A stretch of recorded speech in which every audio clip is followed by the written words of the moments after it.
মুহাম্মদ সাল্লাল্লাহু আলাইহি সাল্লামের কাছে সর্বপ্রথম কুরআন এইখানেই নাজিল হয়। কেমন দেখতে সেই হেরা গুহা, কিভাবে যাবেন এবং বর্তমানে কি অবস্থায় আছে এই হেরা গুহা, কেনই বা সৌদি সরকার নিষিদ্ধ করেছিল এই পাহাড়ে আরোহণ, সবকিছু আজকে আমরা জানবো দ্য ব্লগ অফ হেরা গুহা। আসসালামু আলাইকুম, সবাইকে স্বাগতম। এবং আজকে আমরা চলে যাব জাবালে নূর পাহাড়ে, যেখানে মহানবী সাল্লাল্লাহু আলাইহি সাল্লামের উপর কুরআন নাজিল হয়েছিল এবং সর্বপ্রথম জিবরাইল আলাইহিস সালামের সাথে হযরত মুহাম্মদ সাল্লাল্লাহু আলাইহি সাল্লামের দেখা হয়েছিল। কুরআনের প্রথম সূরা ইকরা বিসমি রাব্বিকাল্লাযী খলাক নাজিল হয়েছিল। যারা মসজিদুল হারামের আশেপাশে থেকে হেরা গুহাতে যেতে চান তাদের জন্য ভাড়াটা হবে 15 থেকে 20 রিয়াল, 25 রিয়াল 30 রিয়াল দাবি করতে পারে। আপনারা একটু দামাদামি করলেই তারা 20 রিয়ালে চলে যাবে। কুরআন নাজিলের দিন হযরত মুহাম্মদ সাল্লাল্লাহু আলাইহি সাল্লামের সাথে কি ঘটনা ঘটছিল সেটা নিয়েও আজকে আমরা কথা বলবো। সৌদি সরকার কেন এই পাহাড় আরোহণ বন্ধ করে রাখছিল আপনারা সামনে জানতে পারবেন। আপনারা যখন ট্যাক্সি ভাড়া করবেন অবশ্যই বলে নেবেন আপনারা একদম পাহাড়ের নিচু জায়গা পর্যন্ত যাবেন, যাতে আপনারা শুরুতেই উঠতে পারেন। আমাদের জন্য এই জিনিসটা একটু উল্টা হয়েছিল, আমাদের একটু দূরে নামাই দিছিল। আপনি দেখতে পাচ্ছেন যে আমরা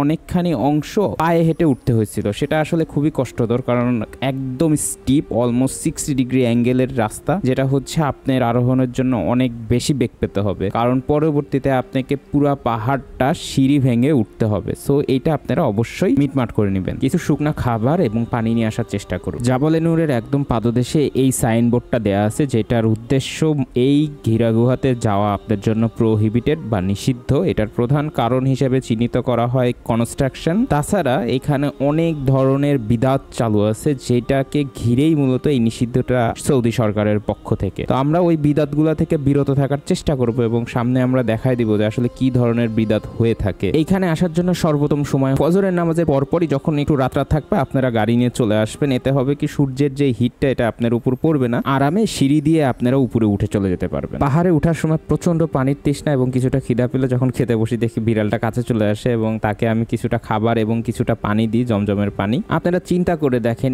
এই পাহাড়ে সেই সময় খাদিজা রাদিয়াল্লাহু তাআলা আনহু প্রতিদিন একবার করে আসতেন এই পাহাড়ে হযরত মুহাম্মদ সাল্লাল্লাহু আলাইহি সাল্লামের খেদমতের জন্য, যখন তার বয়স ছিল অলমোস্ট 50-এর উপরে। তো ডেডিকেশন এবং ভালোবাসার জায়গাটা আসলে অনেক বেশি ছিল হযরত মুহাম্মদ সাল্লাল্লাহু আলাইহি সাল্লামের জন্য। যদিও তখনও কিন্তু সে নবুয়ত প্রাপ্ত হয়নি, তার জন্য ভালোবাসাটা ছিল সম্পূর্ণ তার স্বামীর জন্য, তার বিশ্বস্ততার উপরে এবং হযরত মুহাম্মদ সাল্লাল্লাহু আলাইহি সাল্লামের গুণের কারণে। হযরত মুহাম্মদ সাল্লাল্লাহু আলাইহি সাল্লাম যখন এই পাহাড়ে এসে ধ্যান করতেন আল্লাহর উদ্দেশ্যে, তার উদ্দেশ্য ছিল মনের শান্তির জন্য। কেননা সে মক্কার জাহেলিয়াতের কর্মকাণ্ড দেখে স্বস্তিতে থাকতে পারতো না। সে যেখানেই দেখতো অন্যায়, অবিচার, ঘুষ, জিন্দা কবর দেয়া মেয়েদেরকে, মেয়েদের প্রতি অন্যায়, অবিচার, বিভিন্ন সামাজিক অপসংস্কৃতি, অন্যায়, অবিচার দিয়ে ভরে গেছিল মক্কা নগরী। সেই সময় হযরত মুহাম্মদ সাল্লাল্লাহু আলাইহি সাল্লাম মনের শান্তির জন্য এই হেরা গুহাতে এসে ধ্যান করতেন আল্লাহর উদ্দেশ্যে। সেই সময়টা হযরত ইব্রাহিম আলাইহিস সালামের ধর্ম কিন্তু প্রচলন ছিল। মুসলমান যারা দাবি করত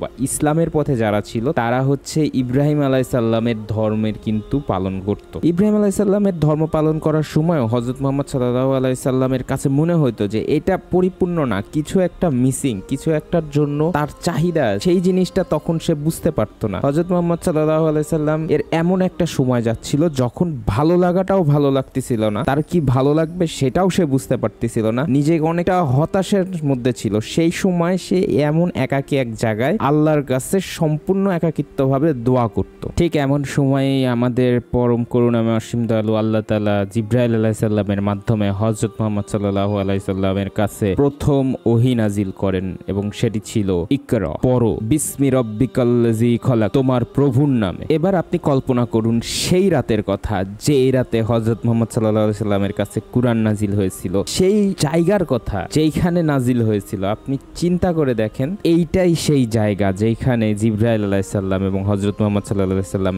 এক জায়গায় হয়েছিলেন এবং আল্লাহর পক্ষ থেকে কুরআনের আয়াত প্রথম হযরত মুহাম্মদ সাল্লাল্লাহু আলাইহি সাল্লামের কাছে নাজিল করেছেন। এবং আমরা কিন্তু সেই এক্সাক্ট জায়গাটাই এখন আপনাকে দেখাবো। এর আশেপাশে বিভিন্ন মানুষজন নামাজ পড়ে, বিভিন্ন সুন্দর একটা ভিউ পয়েন্ট কিন্তু দেখা যায়, পুরা মক্কা নগরী এইখান আপনি দেখতে পারবেন। কিন্তু আসল জায়গা হেরা গুহা এটা কিন্তু একটু সামনে, আপনাকে এই সিঁড়ি দিয়ে নেমে একদম নিচে যেয়ে পাহাড়ের ভিতর দিয়ে যেতে হবে। সেটা কিন্তু আমরা দেখাবো কিছুক্ষণ পরে। এবং এইখানে সেই ভালোবাসা এবং আবেগ থেকে কিন্তু অনেক বিদাতও সৃষ্টি হয়েছে। সেই বিদাতগুলা থেকে কিন্তু আমরা বেঁচে থাকার ট্রাই করব এবং আপনাদেরকে এই মুহূর্তেই আমরা কিন্তু হেরা গুহার প্রথম অংশটুকু একটু দেখাবো উপর থেকে, আমরা একদম নিচেও যাব। এই জায়গাটায় হচ্ছে অনেক আবেগের, অনেক ভালোবাসার।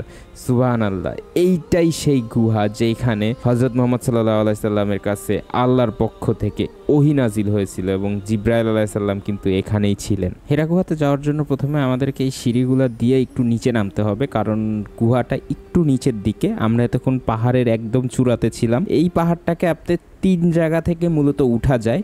একটা জায়গায় সিঁড়ি দিয়ে উঠতে হয়, একটা জায়গায় পাথর ঘেঁষা জায়গা, সেটা হচ্ছে অলমোস্ট স্টিভ জায়গাগুলা, ওখান দিয়ে সবাই উঠতে পারবে না।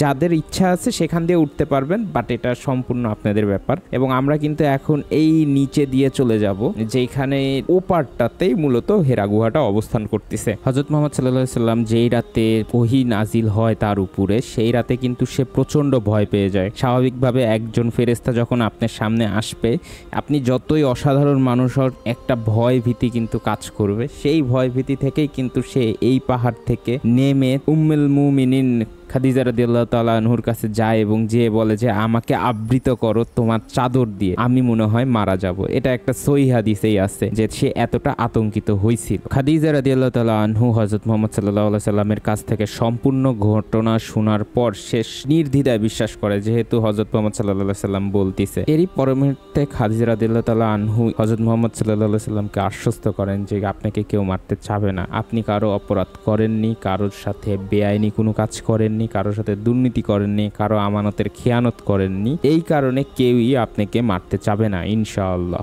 আমরা চিপাগলি থেকে কিন্তু এপারে চলে আসলাম, যেই পারে হযরত মুহাম্মদ সাল্লাল্লাহু আলাইহি সাল্লাম অবস্থান করতেন, মূলত হেরা গুহার যেইখানে হযরত মুহাম্মদ সাল্লাল্লাহু আলাইহি সাল্লাম ধ্যান করতেন। আপনারা এখন দেখতে পাচ্ছেন সেই জায়গাতে মানুষজন এখন নামাজ পড়ে, দোয়া করে, এই বিশ্বাসে, এই ভালোবাসা থেকে যে হযরত মুহাম্মদ সাল্লাল্লাহু আলাইহি সাল্লাম এবং জিবরাইল আলাইহিস সালাম এইখানে অবস্থান করেছিলেন এবং প্রথম সূরা নাজিল হয়েছিল তার উপর। এখান থেকে আমি দেখার চেষ্টা করতেছিলাম যে মক্কা দেখা যায় নাকি, কাবা ঘরটা দেখা যায় নাকি। আসলে ওরকম ভাবে দেখা যায় না, মানুষের অনেক ধরনের ভুল ভ্রান্তি থাকে এবং এরই মধ্যে কিন্তু এটা একটা বিদাতের মধ্যে পড়ে যায়। অনেকে চুম্মা দিচ্ছিল পাথরগুলাতে হাত পা মুছতেছিল। আসলে এটা সম্পূর্ণরূপে বিদাত। এইখানের আমল করার কোনো এক্সট্রা বেনিফিট, এইখানে আপনি শুধু একটা ভালোবাসা থেকেই কিন্তু আমলটা করতে পারবেন। এবং আল্লাহর কাছে অসংখ্য শুকরিয়া যে আমি 2 রাকাত নামাজ পড়ার তৌফিক পাইছিলাম এইখানে। এবং এরই মধ্যে কিন্তু আমরা ব্যাক করতে শুরু করে দিছি।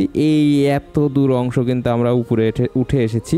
তো এখন নামতে হবে এবং নামার সময় আপনারা অনেক ভিউ পয়েন্ট পাবেন, যেখান থেকে মক্কা নগরীর পাহাড়ের সৌন্দর্য কিন্তু আপনারা দেখতে পাবেন। তো আপনাদের কাছে যদি ভালো লাগে অবশ্যই একটা লাইক এবং ফলো করে দিবেন এবং আমাদের পুরা উমরার ব্লগ কিন্তু থাকবে আপনাদের জন্য, চেক করুন প্লেলিস্টে। থ্যাংক ইউ, আসসালামু আলাইকুম।